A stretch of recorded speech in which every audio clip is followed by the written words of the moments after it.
What's going on, everyone? My name's Haloran, this is Maui, and this is Thunder Smash Tuesdays, where some of SoCal's finest have been showing up. The past few weeks have been absolutely insane. Last week in particular was incredible to watch. I'm excited, man.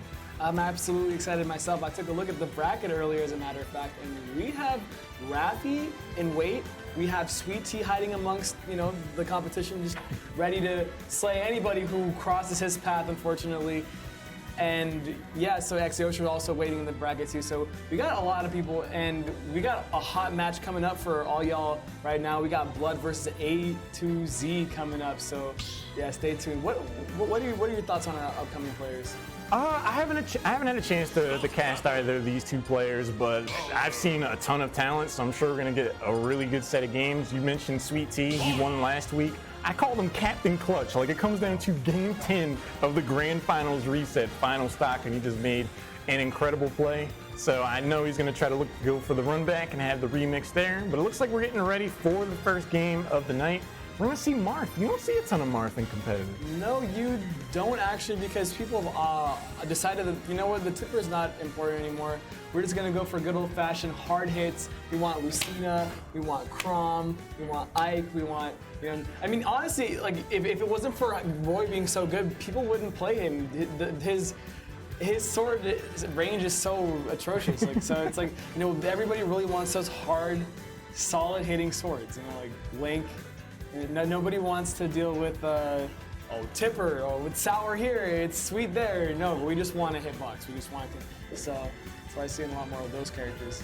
I feel like conceptually Marth is going to be one of those late blooming characters because, yeah, the Tipper can be very frustrating to deal with and, like, set up to use the character optimally. But at the same time, it's like you want to actually space your arrows properly and not catch yourself in a tough spot. So that kind of jives with how the character's supposed to be played. Absolutely. I think we're getting ready for game number one. We're ready to go. It's going to be Blood taking on A2ZOMG, looking to bring the OMGs. I'm curious to see how he handles the Marth play.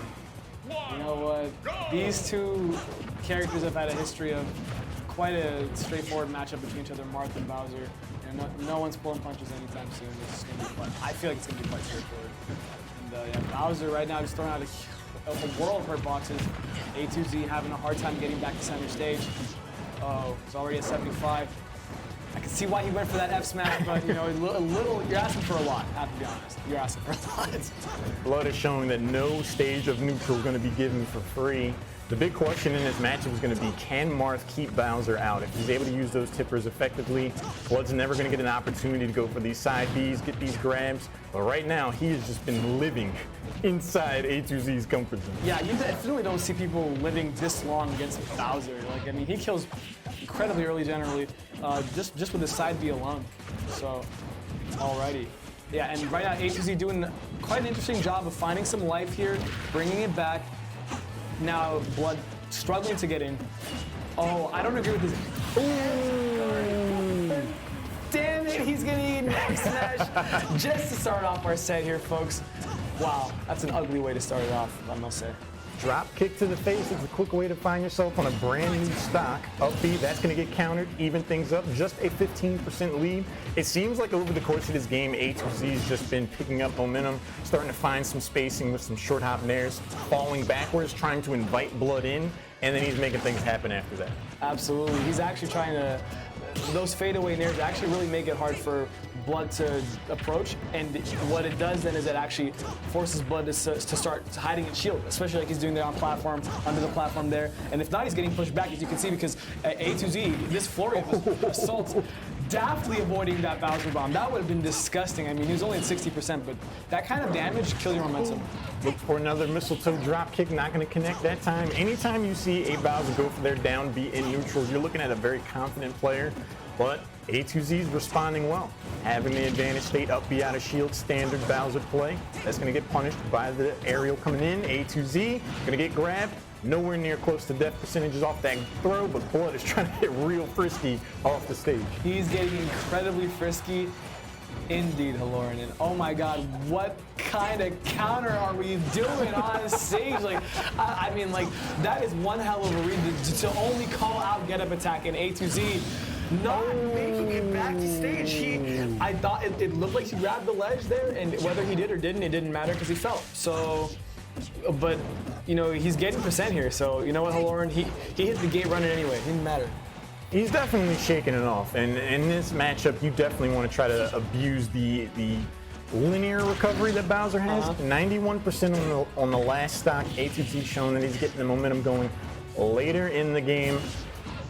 Gets sent off to the side. Well, we haven't seen him use the Fire Breath in neutral too much. Didn't net too much for him there either. Fire Breath definitely is a great tool in neutral for most, but wow, what a great, did he just walk up and grab? Like, he just slowly, oh my God. All right. Yeah, another down B in neutral. At this kind of percentage against Marth, that could definitely spell the end of the game. A2Z at 56%. With Bowser at the right time, the right forward smash, that is definitely going to be kill percentage, especially with full rage. Both of these players have to be very careful right now. Uh-oh. Quite scary to make it back, but that Dolphin Slash, he's getting F tilted off. I don't agree with Blood's edge guard there. Now he's on the receiving end, trying to make it back center stage. A2Z in a good spot, but he gets back thrown anyway. Jesus, both these players picking questionable options here. And there we go. Blood caught him hanging on ledge just a little too long there. Said, hey, bro, you sleep? Low angle F tilt. Wake up. Death. That's it. Spoken like a true king of evil, Bowser, walking away with game one. Haloran, what are your thoughts on that?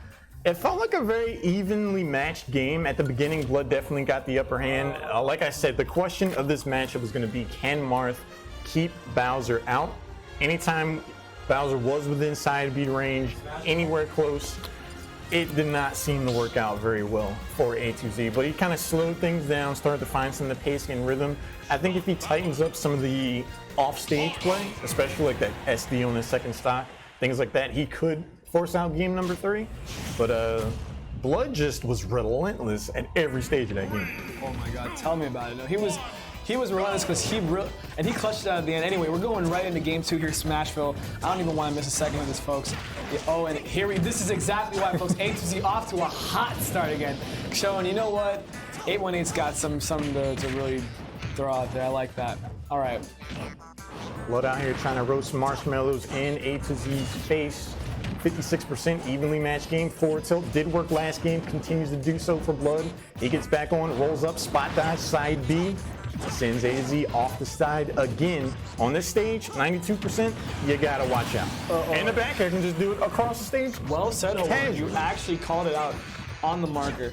And yeah, A2Z already a whole stock down. Bowser quickly grabbing percent here, just extra credit flying off the hands. Another fair, adding damage. Wow, and that actually caught him with the fire with A2Z. Now he's on his last stock. That is incredibly unfortunate. Yo, Blood is walking away with murder. No, he's not even running away. He's walking away with murder. Well, this is a situation that you do not want to be in as the Marth player. The question's been, can Marth keep Bowser out? When you have to come to Bowser and get 2 stocks just to even things up, it's not going to be the best time. Back air is going to connect. Blood taking his time to get back on stage. Air dives, that's going to get countered. 1 stock down, 2 to go. A2Z with 28%. If he can find an established groove and rhythm, he could pull off what looks to be nearly impossible. I'll tell you, Haloran, I've seen it happen before. And actually, it wouldn't be out of the realm of possibility, as we all know. It's just that with an air like that, I don't really think Blood's going to let you do anything cool anytime soon. So you got to pick and choose your approaches way more carefully. And you know what? That thought is going to get the down air. Oh, no. How many stocks gimped? How many stocks gimped this set? I don't even know. But that's going to be the set. That's what an unfortunate way to let it pass. But yeah, Blood going to walk up with the W there. A2Z going to have to make a run in losers. And that's just what it is. It's sad to see it happen like that. You really want to be able to play with all your stocks more. And a lot of people will be mad. That was a really interesting match overall, just because A2Z, it felt like anytime he was starting to establish some kind of momentum and get his offense going, something like that last stock happens where he's just like, oh, well, I'm just going to fall off the side of the stage. Yeah. And Blood just was... Fall off the side of the stage. Blood was definitely embodying Bowser as a character, because every now and again he was just like, oh, I'm just going to throw out this down B. What's the worst that could happen? He would do it at like 130% just without any kind of care. And if A2Z was able to slow things down and just wait for those opportunities, I think he could have definitely taken that set. But Blood might want to try to temper some of that play going against some of these better people going down further in their bracket that will punish that kind of play. Yes. I want to see if he can make those adaptations. Yeah, that's what it comes down to. Any bracket you're in, you're just going to have to make adaptations all across the board as you win, as you lose, even within the next match. No one match will ever be the same. Do you think a character like Lucina would have fared better in that matchup in the hands of those two players with the Marth being selected? That's actually a great question. I feel like Lucina would have fared only as good as a lower level player who didn't have the kind of follow-up game that A2Z had. He got quite a lot of tippers. I don't know if you guys saw that, but a lot of his stocks, he lit up Bowser. Like, he'd take Bowser from 0 to 70, 40 to 80 or 90 in matter. But nonetheless, we're